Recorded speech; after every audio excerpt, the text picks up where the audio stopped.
On behalf of all of us here at the Spotlight Sports Network and on the Snake Sports Talk Show, we want to wish every single one of us a happy Memorial Day and to remember those who have served with bravery, honor, courage, those who have made the ultimate sacrifices to protecting our freedoms and to love the land we live in.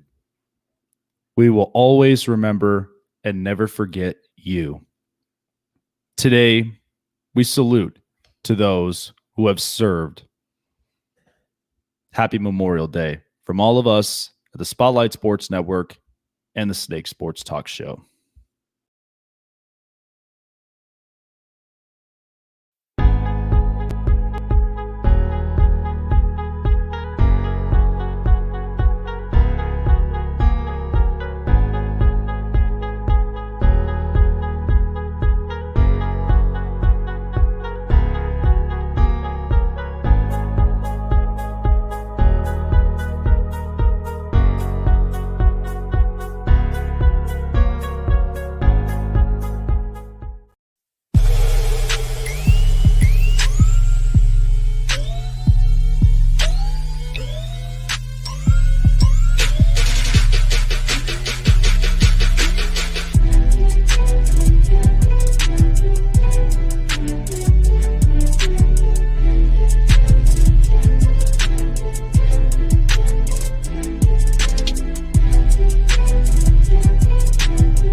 What's up, Fantasy Champions? Spotlight Sports Network is excited to tell you about an amazing deal from Thrive Fantasy, your place for daily fantasy sports and esports. Right now with promo code SS Network, Thrive Fantasy will match up to $50 of your first deposit. So go to thrivefantasy.com and sign up now with promo code SS Network. That's thrivefantasy.com, promo code SS Network.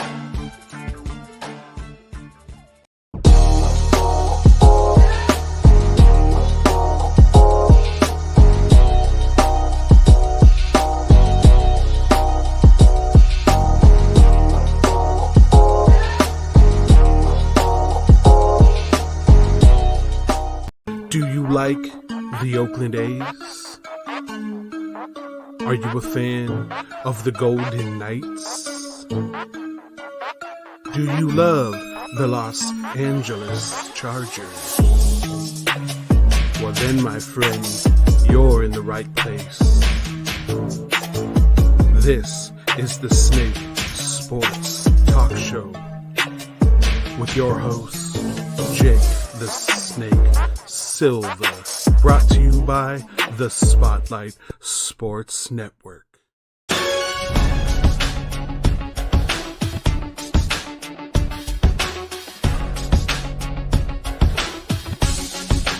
I know it must be really, really odd and interesting for every single one of you to be watching me here on a Monday morning at 10 a.m. in Vegas time and at 1 p.m. for all of you East Coasters out there. This is the Snake Sports Talk Show.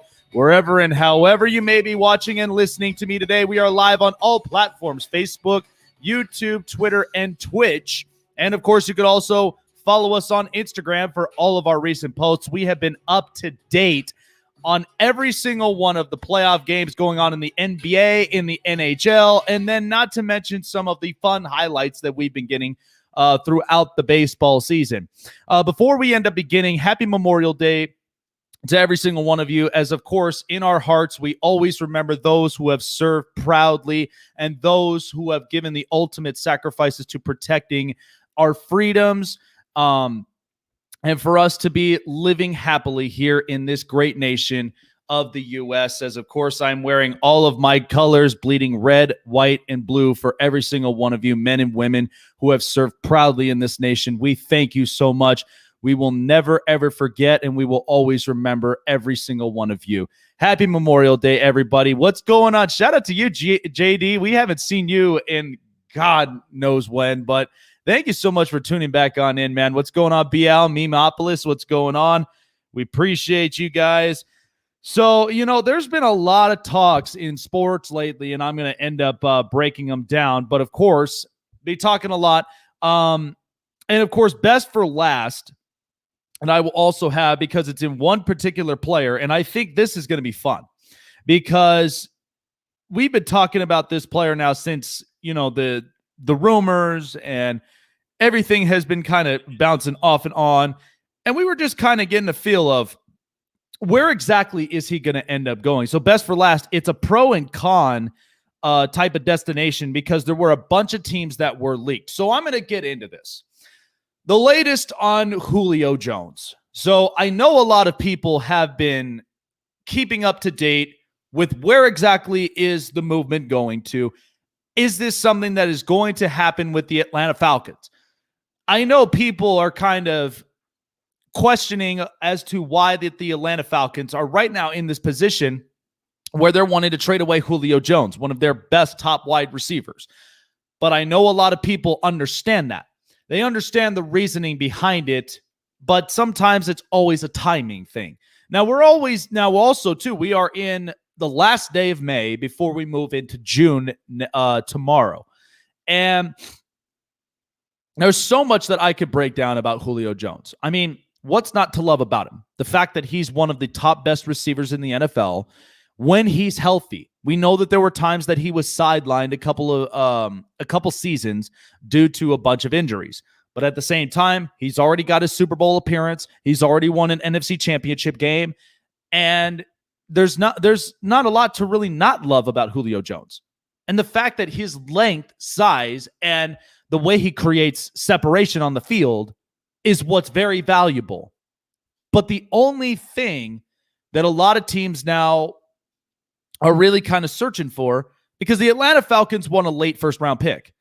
If that's the case, deal would be done. But if it was a strict first-rounder, whether it was the mid or the high, you're not going to get a good asking price for it. Because a lot of teams that would be looking for at least extra depth at wide receiver or other places, you're not going to end up getting that kind of guaranteed deal. So either a late first-rounder, maybe a second-round pick, and maybe a couple more other picks, and maybe one player to add into the depth chart is maybe the best possible guarantee that you're going to get with the Atlanta Falcons. But this is interesting to me, though, because the fact of the matter is the Falcons walked in knowing that they got their top pick in Kyle Pitts at tight end. And so they have a tight end depth chart with him and Hayden Hurst. Then, of course, you have a couple of good wide receivers with amongst what's going to be happening with Julio Jones, but you have Calvin Ridley, you have Russell Gage, you have a couple of others that you could utilize. And then, not to mention, here's what's going to be the problem. The run game is going to be the issue. Because last year they ended up dealing with Todd Gurley for 1 year. Now he's a free agent still and still waiting for an opportunity to get signed a contract. But as time is rolling on, the Falcons right now don't even have a premier run game. And you got Matt Ryan, a 36-year-old quarterback, who only playing well in the dome, you're not sure exactly what the future really holds for him. And a lot of people sparked about trades between Julio or Matt Ryan. My thing is with Matt Ryan, you are still going to get 2 good years out of him. You're not going to get great years. You're not going to get ones where, he's just going to be lights out. He's going to be the same old Matt Ryan, the old Matty Ice that he was before. Now, we know it's a different coaching method because now Arthur Smith, former OC for the Tennessee Titans, is their new head coach. And this is the first time in a while that Matt Ryan is getting an offensive coordinating coach. And finally, somebody with an offensive mindset. Now, who knows how that's going to build? But mind you this, the defense, they need a lot of work. Outside of Deion Jones and aside from a lot of other good prospects, AJ Terrell, they're going to need a lot of help. They're going to need a lot of help on the defensive side of the football. So the Falcons, to me, if it was at a good timing to trading Julio Jones, because remember, you have that $15 million cap hit, and you want to have it at least at a good price. But the question is, who's going to be willing to take him? There were a bunch of teams that were leaked up, and I'll break that down by the end of the hour, because I think that it's a lot of fun to really kind of see who I think he fits well with, where I think that the difficulty to really kind of acquiring him is going to come from. But Julio Jones is a hell of a wide receiver. He's a heck of a talent. It's a risky move because of the fact of he's 32. And mostly by the time wide receivers are kind of climbing up to their ages about 33 to 35, that's where you kind of see there's not a whole lot that they could really do down the stretch. I'm not saying he's still not a really good talent. He is. But note the injuries, note the performances, and everything that has been coming and going for the last couple of years. I mean, the Falcons have been in positions where it seemed like they had such a good team and then they fall short. And this is after the Super Bowl appearance. This is after Kyle Shanahan's move to San Francisco. All of this started to kind of trend downhill for the Falcons. And it's unfortunate because now you're still dealing with the future with Matt Ryan, who you don't even know if the Falcons are going to move off. Because at this point, Justin Fields is in Chicago, Trey Lance is in San Francisco, and Mac Jones is in New England. And you don't know if there is going to be another high-caliber, talented quarterback out there coming out of college. It just kind of seemed like this was the final batch before now you're going to end up getting just quarterback talents that are not really like high caliber. They're good ones, but those are ones that are going to need a lot of help around them. They're going to need an offensive line. They're going to need weapons. They're going to need a capable defense. They're going to need a really good head coaching system. I don't know if the Falcons really do have that. But in this case for Julio Jones, I mean, if you trade him away, the thing of it is only some teams are going to have to handle that cap. And then you have to think of, well, now what's the next move for Atlanta for their future? And that's where I think really kind of comes into, that really does come into, the topic of discussion. So that's kind of where I sit at with that. I mean, again, he is a really, really good talent. Don't get me wrong. And that's just where I stand with this is kind of to a point where, all right, wherever Julio goes, he's going to do good.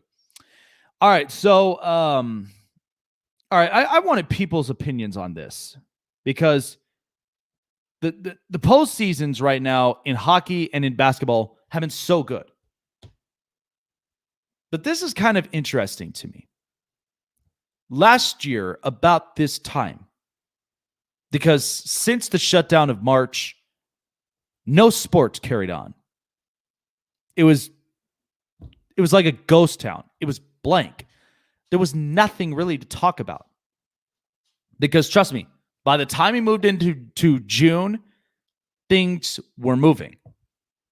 Things were starting to open themselves up, but they were opening up in closed measures. Let me tell you, I've watched all throughout the postseasons, and I have watched all sorts of sports. And baseball fans, say what you will. Baseball fans do not like this strike zone from some of these umpires, let alone their calls and their replays. And then not to mention this whole unwritten rule controversy. But they love the young talents of Ronald Acuna Jr., Fernando Tatis Jr., Yermin Mercedes, and so many others. In hockey, people don't like, the health protocols when it came to giving suspensions away, depending on injuries or depending on fights or whatnot. People have been fighting about that. Remember the Tom Wilson thing? And there was 6 fights in at least 4 minutes between the Rangers and Capitals. Yeah, that didn't unfold well. But yet, people still tuned in. It's playoff hockey. It's intensified. And people love it. What is happening right now in the NBA, and I think a lot of you already know it, so do I. The fact of the matter is, because people have gotten very controversial the second that the politics portion of things started to come into play. And I understand that. But here's the other thing that you have to realize. We're not saying that, this necessarily everything that's been happening. I mean, you've been talking about the fan who threw a water bottle at Kyrie Irving. You're talking about a fan who's just basically throws popcorn at Russell Westbrook while he ended up suffering an injury. And then you're talking about, fans when it came to Trae Young and a lot of these other. The thing of it is, and I don't think fans realize this, but we are all not perfect people. We're not perfect people. We are human beings who make mistakes. And at the same time, we are prone to injuries. We are prone to this and that. And so when I saw a lot of these controversial stories that were coming out of the NBA just last night, I mean, the Brooklyn Nets, they beat Boston, and then all of a sudden, a fan ends up throwing a water bottle right over at Kyrie Irving's face. And the thing about this is, I know what a lot of you feel about Kyrie Irving. So do I. I've been saying this before. Kyrie Irving at times in the playoffs is a flake. And there are times where I just feel like, Kyrie, are you really invested in basketball, or are you invested in the social matters that are happening within politics? Because if that's the case, why are you even playing basketball? Because the thing of it is, sports is what helps to not distract us from the real matters at hand, but it's there to help us to really, give us that positivity for us to not heavily think of the negatives. But instead, it's become such a controversial thing in the basketball world. It really, really has. And now you're hearing about this thing about John Morant's parents now have been verbally abused with racial slurs in Utah. This is getting out of hand. This is completely getting out of hand. My thing of it is with this, because I may not be perfect of what I'm about to say right now, and there's a reason for it, but I'm going to try my best. There's always a double-edged sword when it comes to certain things like this. Let's talk about the players. As I've said before, Kyrie Irving, we already know in the playoffs how he performs. Okay? We've seen this in Boston. We've seen this in Cleveland. Here we are with the Brooklyn Nets, and a lot of the pressure right now in the Nets is finals or bust. We know that. We know that. And we know how invested that they really are mentally. If they really are about winning the championship, then go out and prove it to us. Because you can't make excuses. The second you have Kyrie and you have James Harden, you have Kevin Durant, you have a lot of these players. You've got one of the most stacked offensive teams in the NBA. There's no excuses for it. Russell Westbrook. Okay, we know that in the last 7 of Westbrook's teams, whether it was Houston, Washington, Oklahoma City, they've been 0-7 since the time. And isn't that interesting? Because we know what Russell Westbrook's game is. We know what it is. Triple doubles, but at the same time, it's those crucial moments within a few minutes of the last quarter of the game. That's where the tables turn. And without Kevin Durant, without James Harden, without Serge Ibaka and a lot of these guys, that became the end of it. And then not to mention recruiting Paul George and then having Victor Oladipo, it still was not making it any better.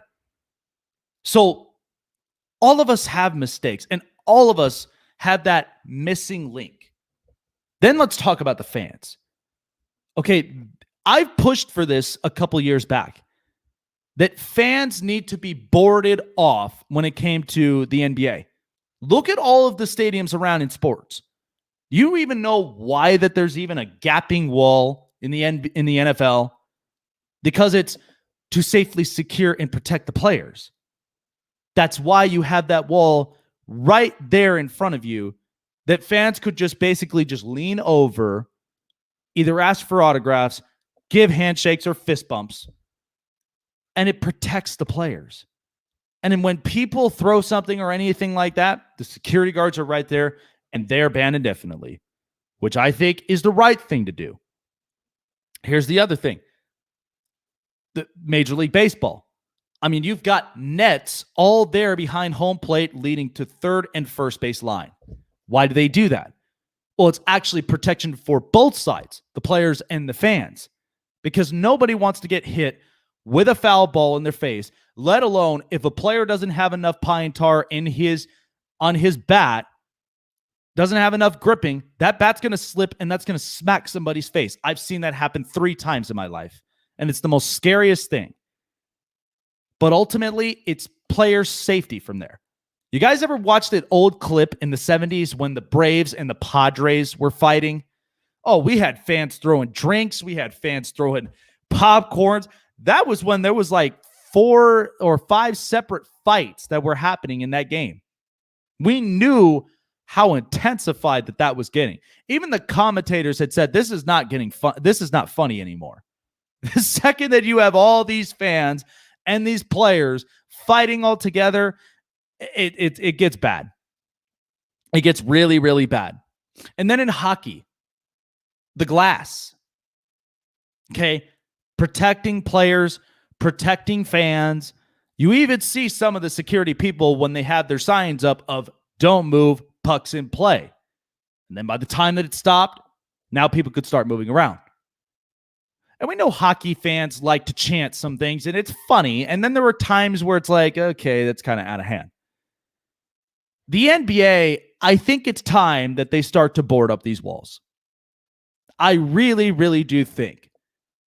Because only the VIP seats that are closest to the players should only be allowed to basically just, the high profile people. That's your celebrities. That's also your other athletes. That's also other people. Because at the very least, it just tells you, okay, these are the VIP seats. These are the people that are here in the game, and they're kind of closest to the players. Very rare will you ever have a fan that sits that close to those players. Because I think at this point, when it comes to the NBA world, when you do that, it's going to help to protect the players. And then players will not have to fuss and deal with this stuff. Because we remember the fight between Meta World Peace up in the stands, all of this. And it's just been getting completely out of hand. But it's, as I've said before, we know about the controversies that have been happening around in the NBA world, and I get it. But at the same time, places, starting tomorrow, we're already at full 100% capacity. And if you still can't comprehend that to your mind, then don't go. Don't go to a game. Don't even go to the special events. If you're so afraid or your mind just can't comprehend it, then stay home. We're not forcing you to go into the games. What we are is we're offering at least the entertainment to get your mind off things. That's all it is.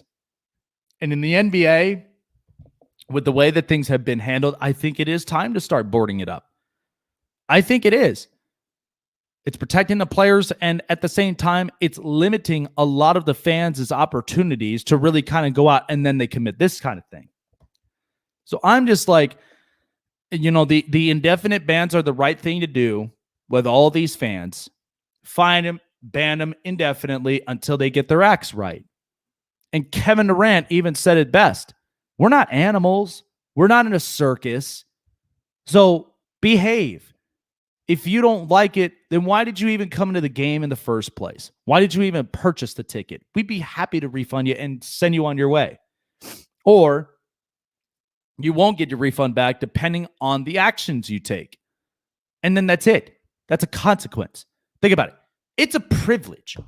When we were kids growing up, we had privileges. When our privileges got taken away, we had to work hard to earn those privileges back. It's the same kind of concept, right? You have a privilege to being there up at the game, but nobody's forcing you to go to a game for any reason. You go there because you want to take your mind off stuff. You want to have entertainment. You want to enjoy the game because either you're a lover of the game or you have a favorite player that you like to follow around. That's fine. But nobody's obligating you for anything. But when stuff like this happens, this is where it just gets completely out of hand. But that's why I think Adam Silver and the rest of the commissioners' boards really need to start to talk about this.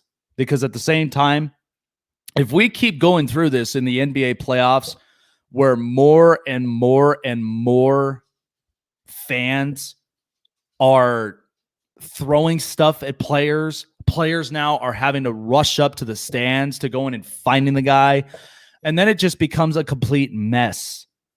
So do yourselves a favor, NBA, and really look at this very thoroughly and carefully, because in order for games to really carry on and for people to really go and watch them, I mean, this ain't even just for particular fans. This is for all fans. Fans that are so excited sports are back, and they're so excited to see all their players.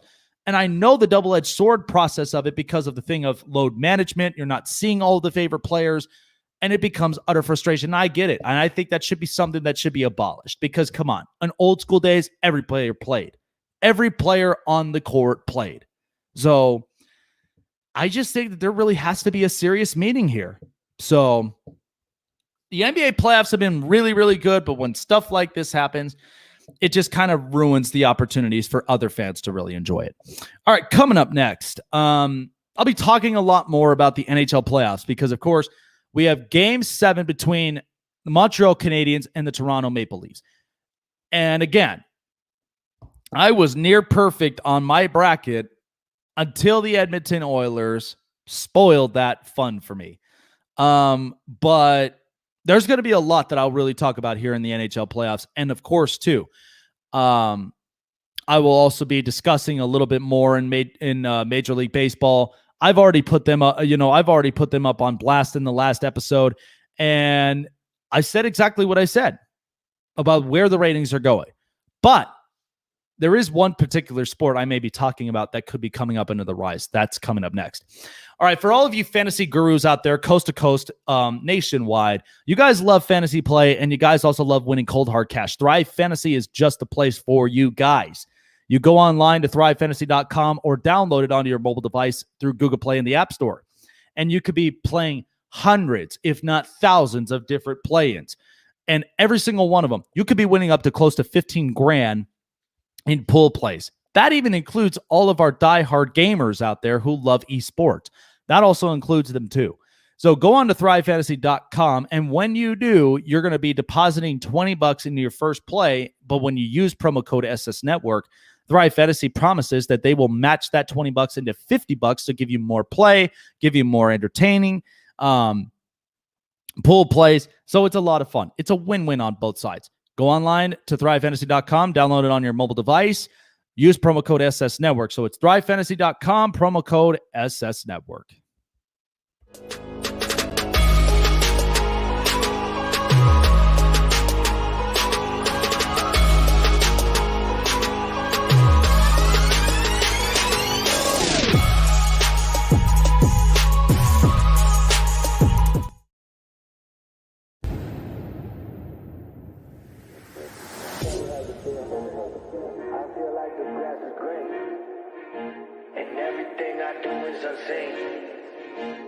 But I know that's just in my mind.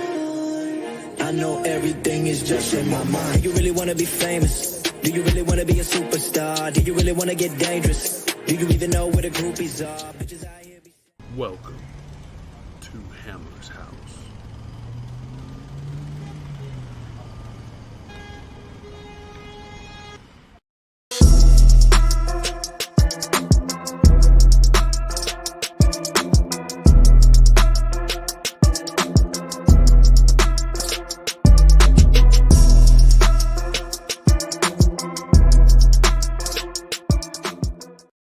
Once a raider, bruh, always a raider, bruh. Shit simple as that. You look silver and black. Lot of bread invested in that O-line. Car insurance cost the arm and the leg to reach that goal line.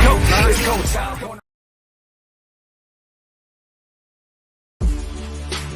Welcome to the My City, My Game pod show featuring Raider J77, your place for all things Raiders and all things Trailblazers. Brought to you by the Spotlight Sports Network.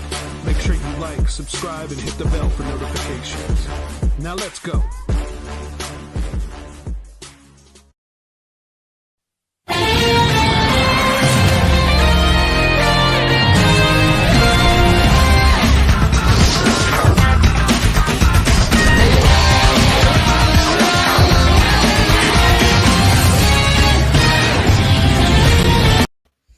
Man, all of this crazy, wild, and wackiness and everything, it's all got me fueled up, but I love it, though. If you guys haven't done so already, our merchandise section on our website at spotlightsportsnetwork.com, you go up onto the merchandise, and it's powered by Spreadshirt. Get your gear today. Hats, T-shirts, hoodies, and so much more that you could be shopping on here on the spotlightsportsnetwork.com. Under the merchandise section powered by Spreadshirt.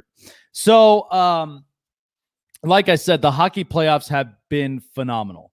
It's been really, really good. I've been getting a lot of really good matchups. So the Boston Bruins and the New York Islanders started off in a great way, and David Pastrnak with a hat trick in that first game. Boston's up to they're off to a really good start. And I've said it. I think this series is going to be about best of 7. It's a best of 7 series. And the Islanders, as I mentioned, the Penguins were just the funny thing about the Penguins, and I've said this before, but I know for a fact that they are lacking without Marc-Andre Fleury. The fact that Fleury walked in the expansion free agency draft when the Vegas Golden Knights were a team in 2017. The second Fleury was up and off the board, things changed. Then they had to deal with Matt Murray. And Matt Murray, who came in 2017 with the Stanley Cup championship with the Penguins after back-to-back years, had played really good goaltending, but was not really close to being the elite goaltender people thought. Then here comes Tristan Jarry. I thought he would have been at least a good alternative to building his potential up, but even he's got a lot to work with. And Pittsburgh's kind of lurking on this idea that they've lost Phil Kessel, they've lost Patrick Hornquist, and they've lost a couple guys on the offensive ends. And they're trying to make it up with Jason Zucker, Jeff Carter, and a couple others.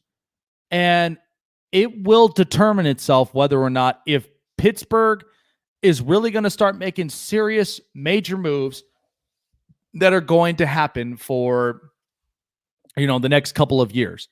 Because Pittsburgh is still a competitive team. I mean, the second you still have Chris Letang, Sidney Crosby, and Geno Malkin, you're going to be just fine. You're going to be just fine with it. But you got to revamp the group.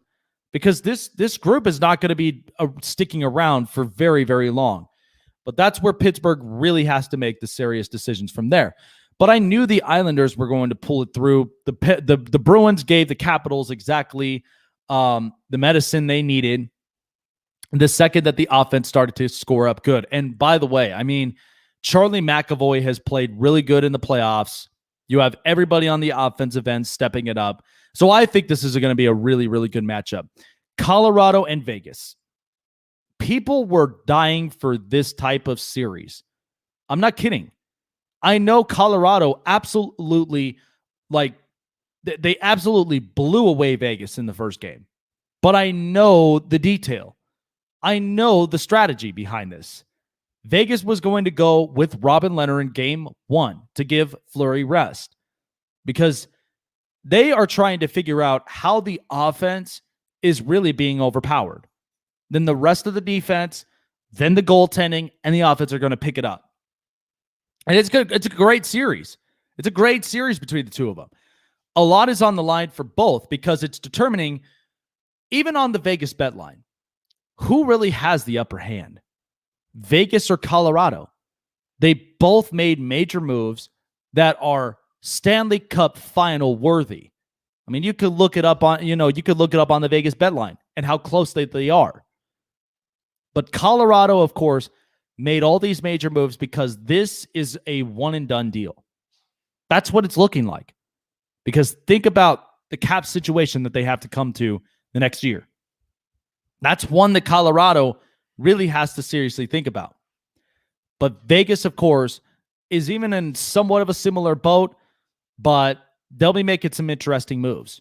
But I think this series has been really, really good.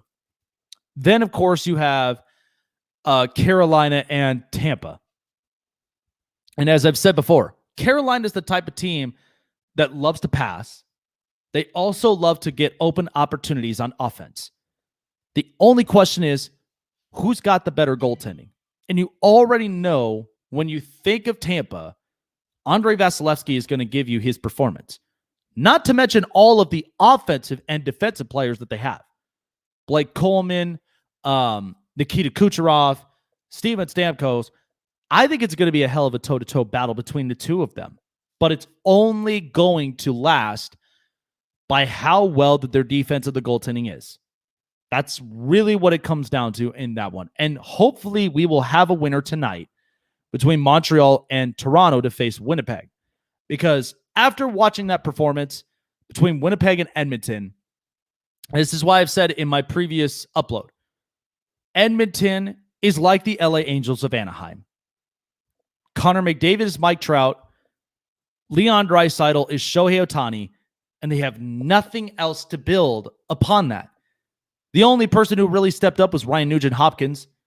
Darnell Nurse had some interesting he had some interesting stuff as well and looked good in defense. But outside of that, they still have nothing to prove. And Winnipeg, whether you were going to get Connor Hellebuck, Mark Scheifele, and Kyle Connor, everybody stepped up, actually. I mean, Nikolai Ehlers with the overtime goal, Blake Wheeler, their captain, was able to maneuver the puck around. And then you also had Paul Stastny.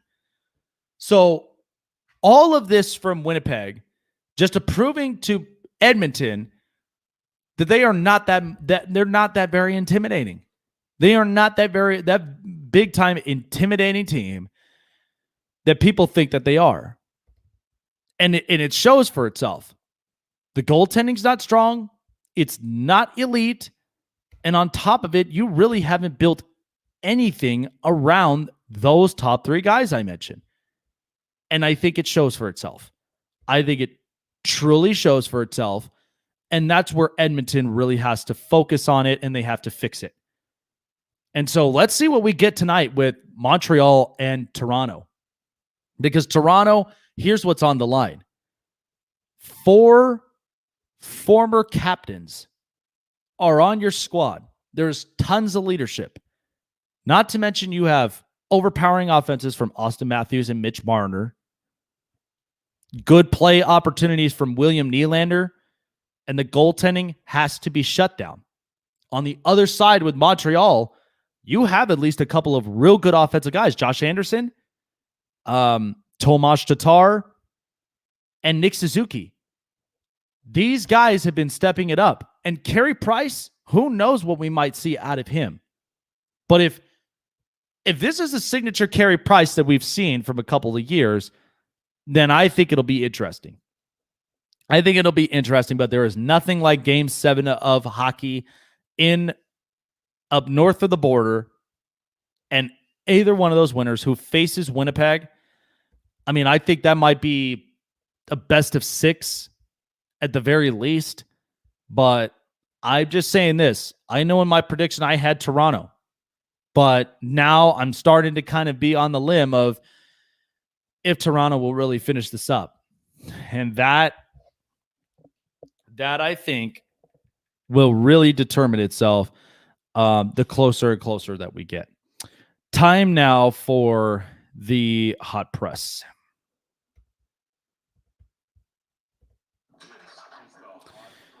All right, so of course a lot of different rumors as well happening around in the sports world, but we talked a lot about the Atlanta Braves star Marcell Ozuna. He was granted a $20,000 bond on a domestic violence charges. So Marcell Ozuna on Saturday was jailed after police officers in the Atlanta suburb area of Sandy Springs said they witnessed him attacking his wife, Genesis, while responding to a 911 call. And during the initial appearance, Ozuna was ordered to have no contact with his wife, and he was expected to be released from jail later Monday. In the process, as the couple was in the process of divorce, and Genesis Ozuna was arrested on a domestic violence charge in Miami a year ago. So a statement from here was said that the officers entered a home where the front door was open and heard screaming from inside. Officers said that they saw Ozuna grab his wife by the neck and threw her against a wall, and in addition to striking her with a cast on his injured left hand. So, of course, he was also going through an injury as well. But it just kind of seems like when it comes to stuff like this, it's scary. It's absolutely scary. But at the same time, you never lay your hand on a woman at all. You never lay your hand on a woman at all, no matter what the situation and how high that they are. But I think it's kind of clear that the both of them really are not meant for each other. And that does happen. But at the same time, you got to be respectful on both ends. So Marcell Ozuna, of course that there is going to be some sort of hearing in Major League Baseball, I'm sure. But take this as a reminder of where you were, how things really unfolded, and just make sure it doesn't happen again. That's really just kind of the ruling basis that we all go through as people, and what I think will be the next step for Ozuna moving forward to getting himself back onto the Braves roster. So, here's a fun one.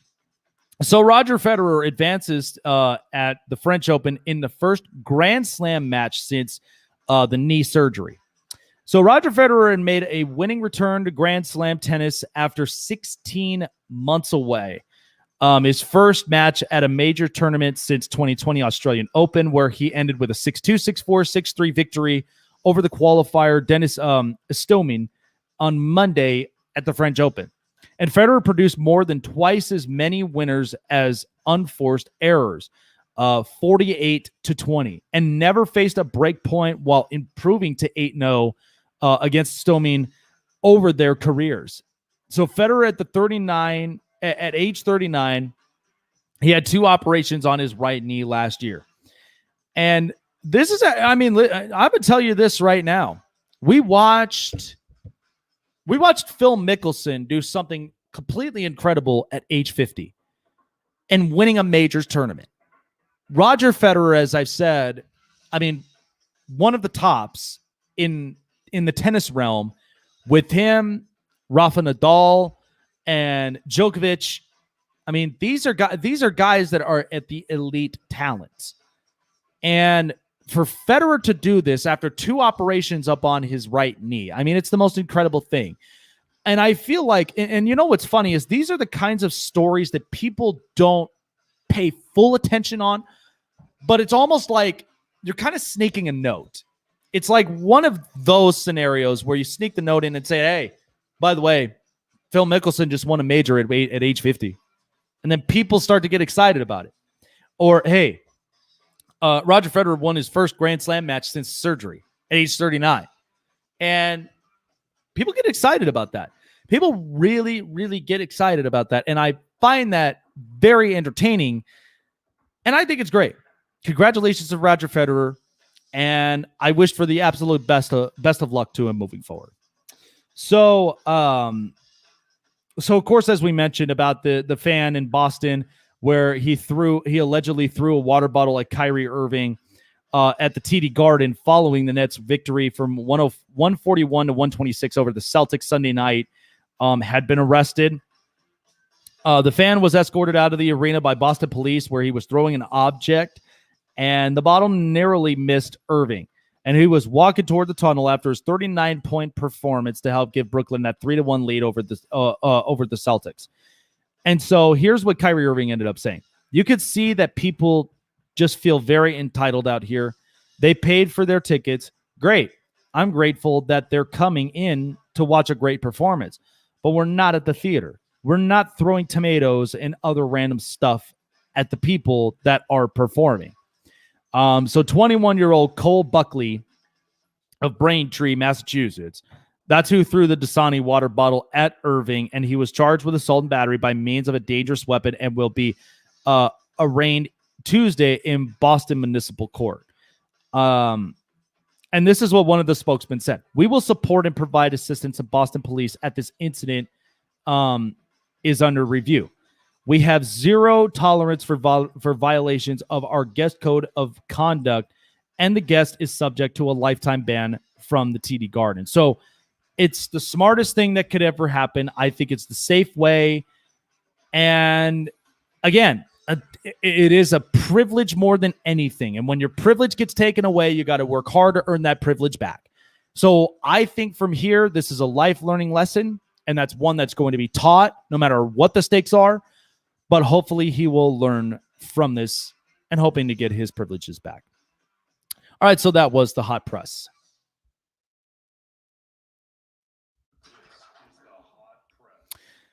Coming up next here on my best for last, pros and cons of the latest Julio Jones trading spiral, and I cannot wait to get into it.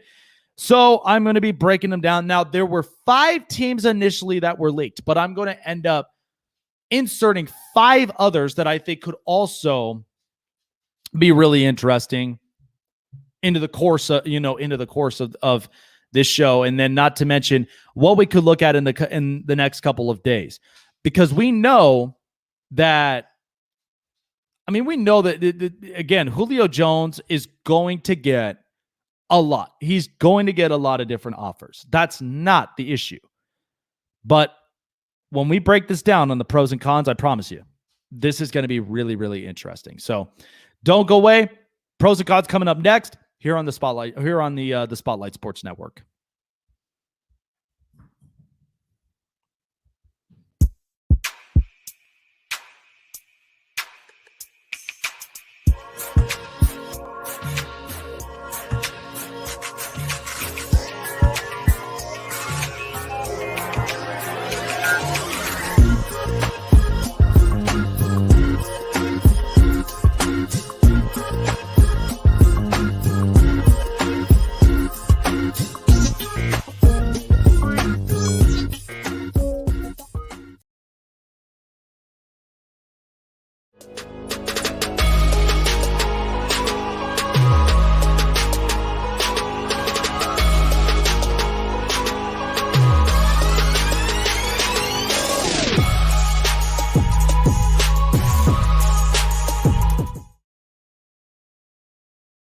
Once a Raider, bruh, always a Raider, bruh. Shit simple as that. You look silver and black. Lot of bread invested in that O-line. Car insurance cost the arm and the leg to reach that goal line. It's go time.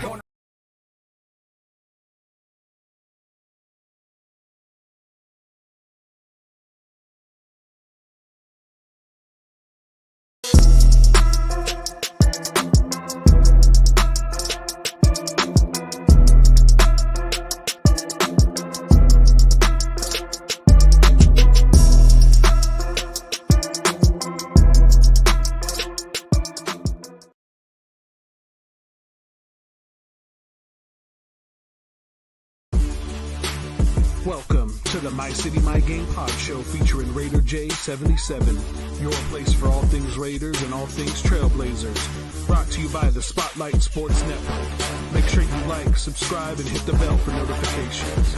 Now let's go.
Well, first and foremost, I want to thank every single one of you guys for jumping on, everybody who was up in the comments section on the chats, and of course, everybody who was viewing live here. We really do appreciate every single one of you guys jumping on. I hope you guys were having a great weekend and a real good Memorial Day as well.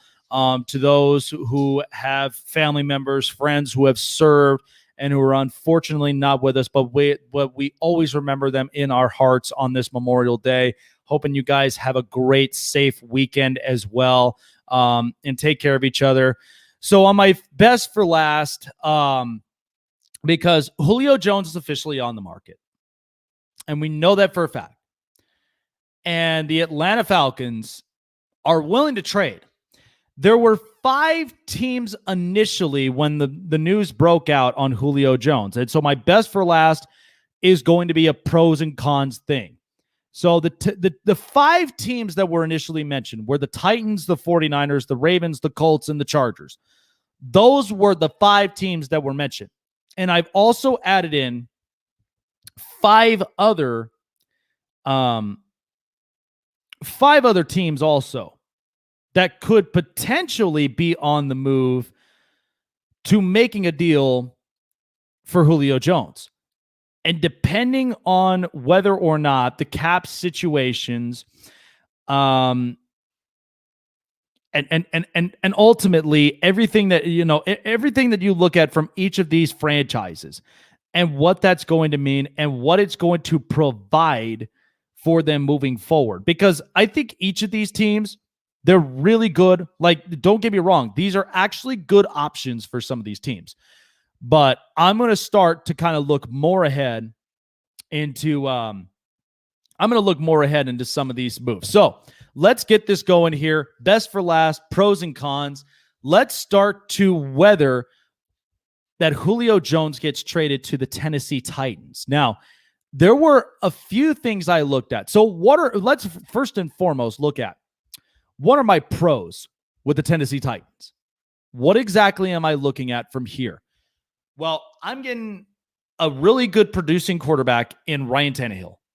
And I think since the move from the Dolphins to the Titans under Mike Vrabel's system, Tannehill has been producing really, really good really good numbers on the offense. And I think it has really, really showed for itself, and it works out perfectly for him.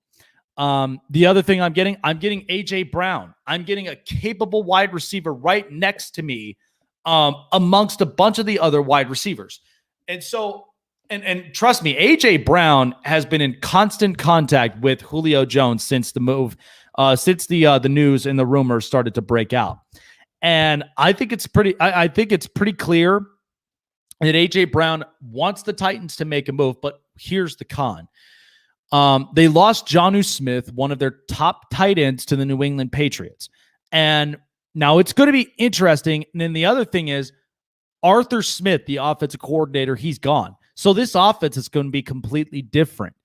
I don't know how Mike Vrabel is really going to focus in on this system, knowing you have Derrick Henry, AJ Brown, Ryan Tannehill.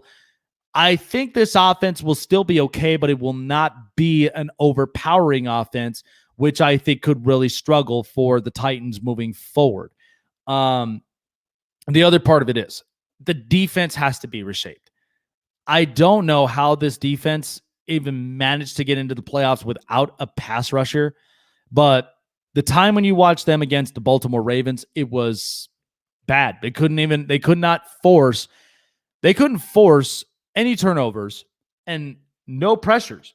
So it gave Lamar Jackson at least plenty of time to run, but this defense has to be reshaped. Those are some of the things that I look at for the Tennessee Titans. And so I feel like this is kind of like more of, it's a fun possibility, but I don't think this is going to happen for the Titans. All right, let's look at the Los Angeles Chargers. This one really caught my attention, not only just as a Charger fan, but even for a football fan in general, because here are some of the positives I'm looking at if Juilio Jones was to come to the Chargers. You are getting one of the best young talented quarterback in Justin Herbert. And this is what's interesting to me. They have a loaded offensive They have a loaded offensive weaponry. Mike Williams, Keenan Allen, Tyron Johnson, Jalen Guyton, KJ Hill. They have a ton of them. And then they ended up getting Joshua Palmer. And so they could trade at least a couple of the receivers that they have to fit in that bill. Because, of course, the Falcons are going to be looking for offensive players.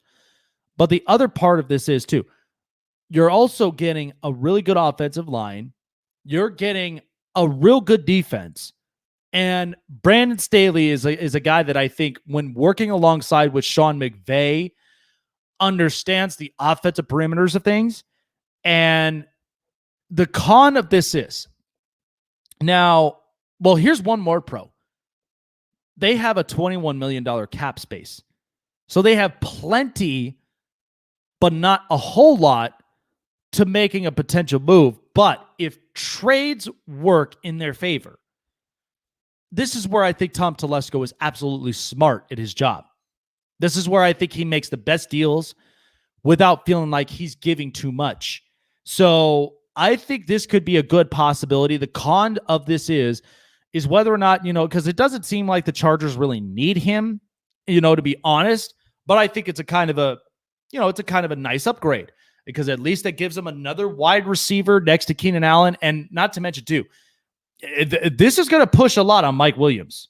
This is going to push a lot on him, because he has to produce with the amounts of injuries and everything else.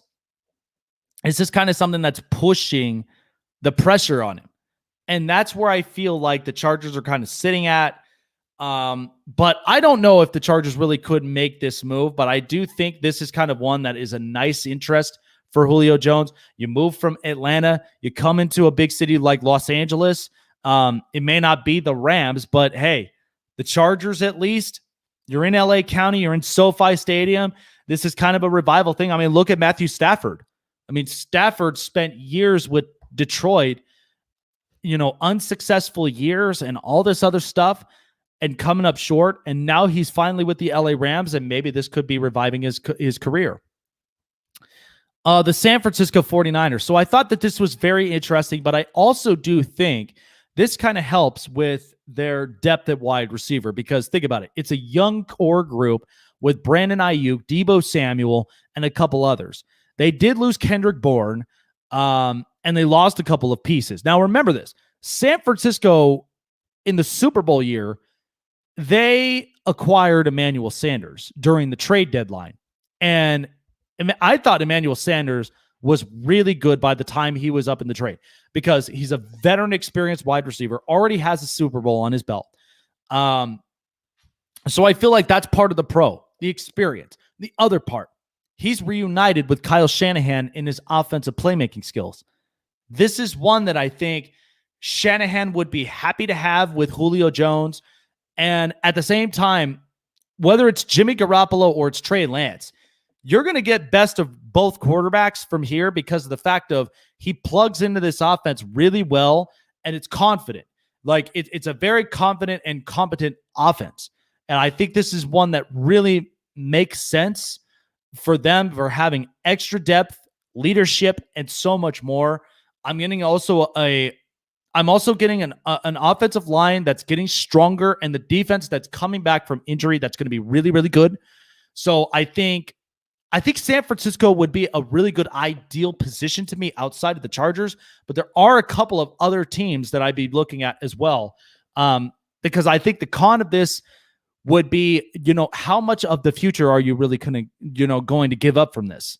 That's going to be one of the questions. But I don't think San Francisco would be in a position where it feels like they're going to give up too much. So like the Chargers, I feel like that this would be a real good ideal situation for San Francisco and for Julio Jones moving forward. The New England Patriots. So this is what's interesting about them, because we know that their histories are, it's Bill Belichick. It's a successful franchise. It's been a franchise that has really built around winning cultures and all of this other stuff. The only thing that's a pro, they're going to get themselves a star wide receiver next to Nelson Aguilar, because they had a lot of young wide receivers at one point last year. And this was kind of a thing that New England was taking a step back. The other pro, they ended up getting 2 premier tight ends in Hunter Henry and Jonnu Smith. So Cam Newton is getting himself weapons. And this will be the first time in a long time since 2007 when the Patriots got themselves a top-tier wide receiver since Randy Moss. So I'm not saying he's going to put up numbers like Randy Moss, but he'll have at least a good enough numbers. And even if you put Mac Jones behind center, he's going to have a fun time throwing to these wide receivers. I think he's going to have a fun time with this offense. But the other part of it is the defense is getting better. And that's what I think of. It's winning culture. That's why I think New England would be willing to put in their chips to getting Julio Jones in the process, knowing that they got plenty of money in the cap. They got much more to spare. And I think if New England ends up making this kind of move, I think every single one of us football fans already understand and know what our feelings are and how we really are going to react to this if this ever happened. All right, so here's the rumor buzz is the Seattle Seahawks. This has been a rumor buzz now for the last couple days, and I'm kind of interested and intrigued to see what the Seahawks might do with this. Now, here's the pros. DK Metcalf, another strong, capable wide receiver. Tyler Lockett, a wild card receiver that you could always utilize on the inside and the interiors. And I'm also getting Russell Wilson, one of the best quarterbacks in that division. And who knows how you feel about Pete Carroll, but still, that I think is going to be one of the best pros that you could look at for the Seattle Seahawks. The part of it is too, like they went and upgraded on offensive line. They got themselves a tight end, and they also got at least a couple of good defensive players. I don't know particularly how Seattle would really finish up, but I truly think that putting this all together, Russ is going to get himself one more weapon. And I think this solidifies what Russell Westbrook or what Russell Wilson is wanting and what he's asking for. So having Julio Jones in the middle of this mix with Seattle is going to be straight fire. And I think when you're talking about teams like Arizona, the Rams, and the 49ers, you want to continuously be competitive in that division. That's what I feel like should be the ultimate answer. But again, the cons of this too, if Seattle's willing to make that move for one more wide receiver, I mean, I feel like that they're kind of set, but I think if they get one more, that's going to overpower their offense and it's going to help out Russell Wilson also in the long run. But again, time will tell. But the other thing of it is, how much do they really have left in the cap? Could they really take onto that cap space? That's going to be tough. That's going to be really, really tough to address if you're Seattle. The Baltimore Ravens. So I thought this was interesting for me as well because of the fact of the Ravens did do the right thing in the draft. They finally addressed an over-the-top wide receiver, and they also got one in free agency with Sammy Watkins. So you are going to get some wide receivers. That's a real good pro to start with.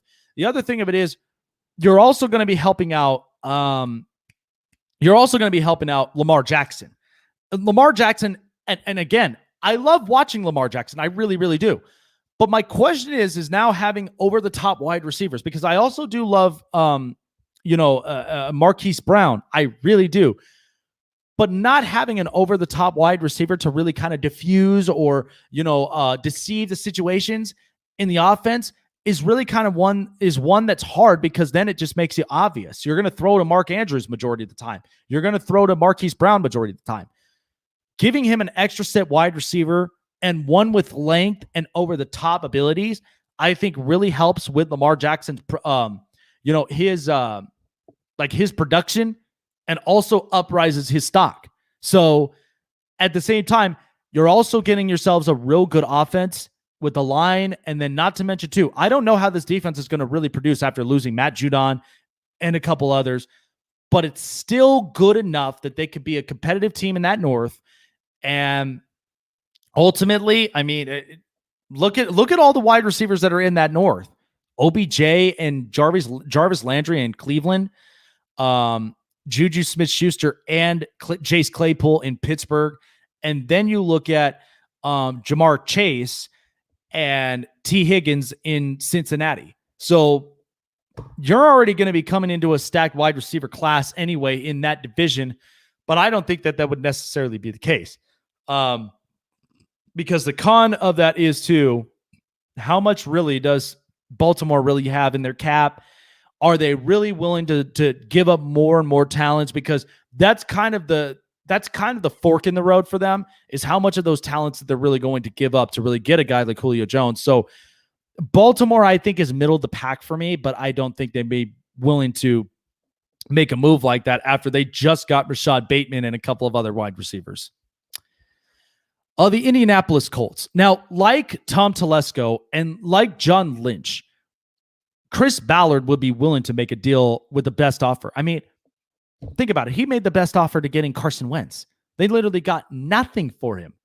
So Carson Wentz is in a really good offensive, systematic team. And the other part of this is, what is Julio Jones going to get? We know he's going to get Carson Wentz, and he's got plenty, he's got plenty in the tank for the accuracy and for the throws. The other part of it is Michael Pittman Jr., T.Y. Hilton, and a couple of other good depth wide receivers.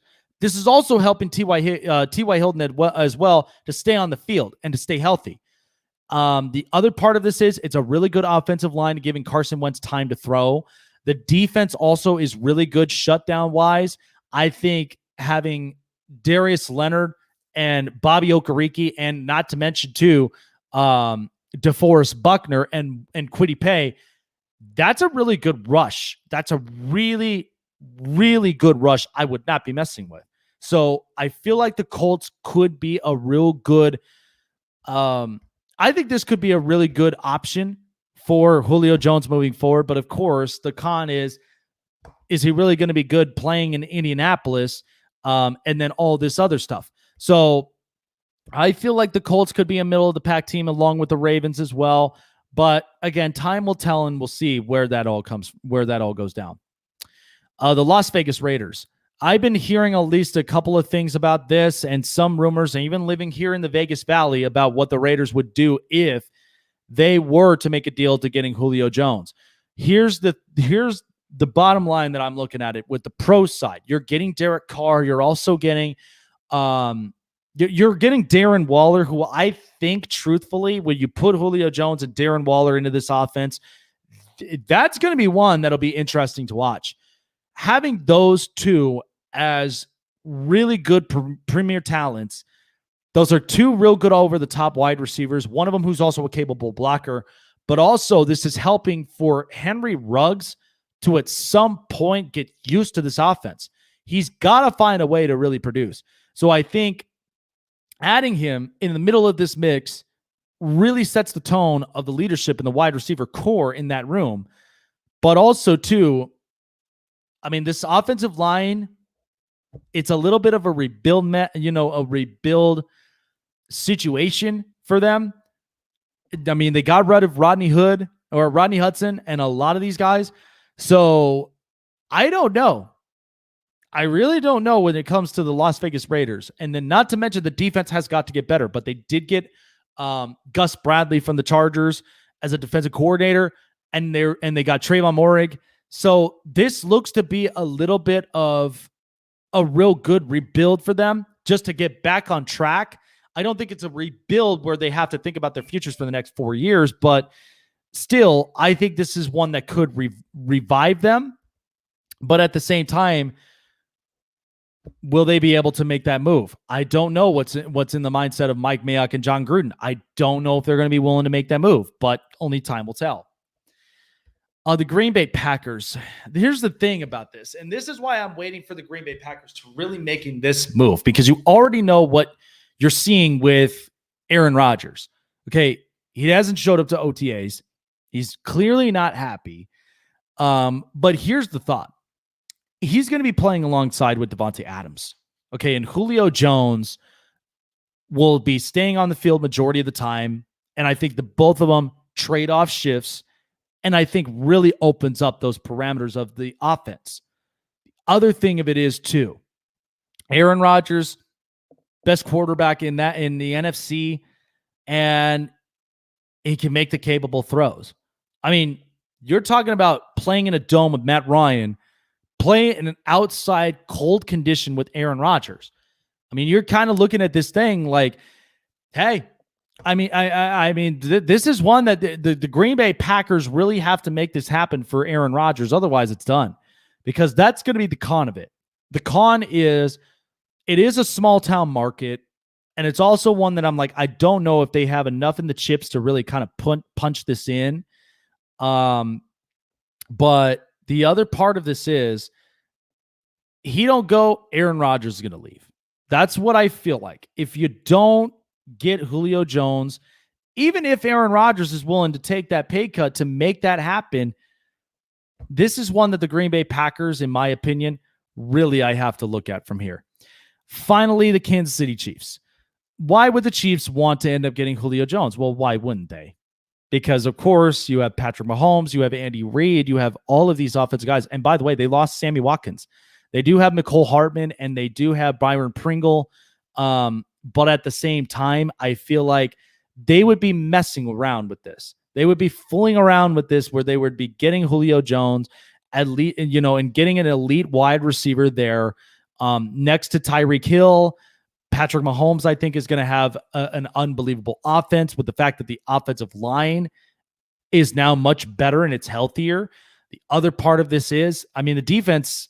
This is that's the con part. Is what in God's name is the defense really going to do after getting embarrassed by Tampa Bay in the Super Bowl? That's one that I think is a lot of questions being asked about Kansas City.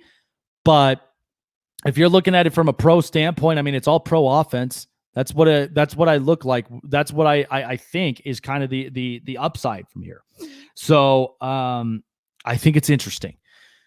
But those are all the teams that I have in particular from here. Now, if I had to think of high chances of moving to those teams, I think the Chargers, the 49ers, the Patriots. I think the Seahawks kind of are like middle of the pack. Kansas City's kind of middle of the pack, but then again, they could always move around and be the top priority of it. The Packers, I just really think, because I have a middle of the pack. Middle of the pack teams I have are the Packers, Colts, Ravens, Seahawks, and the Raiders, I think, are kind of just low end. Like BL mentioned, like 45%. I agree with that.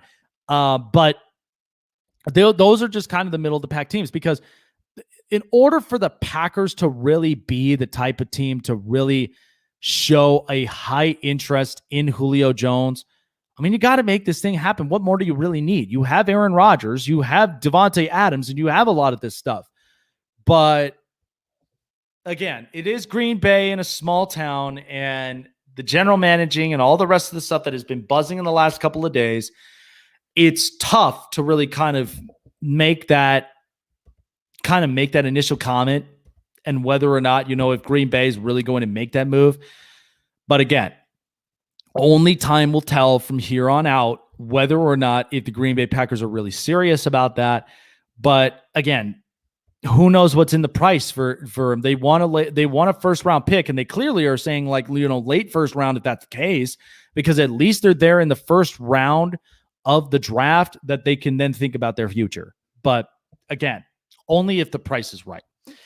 All righty, guys, I appreciate you guys joining on in. Thank you so much. Thank you, and shout out to all of our people in the comments in the chats, all of our loyal and faithful subscribers. If you guys haven't done so already, like, subscribe, comment, and hit the bell button for all latest notifications on future episodes of the Snake Sports Talk Show.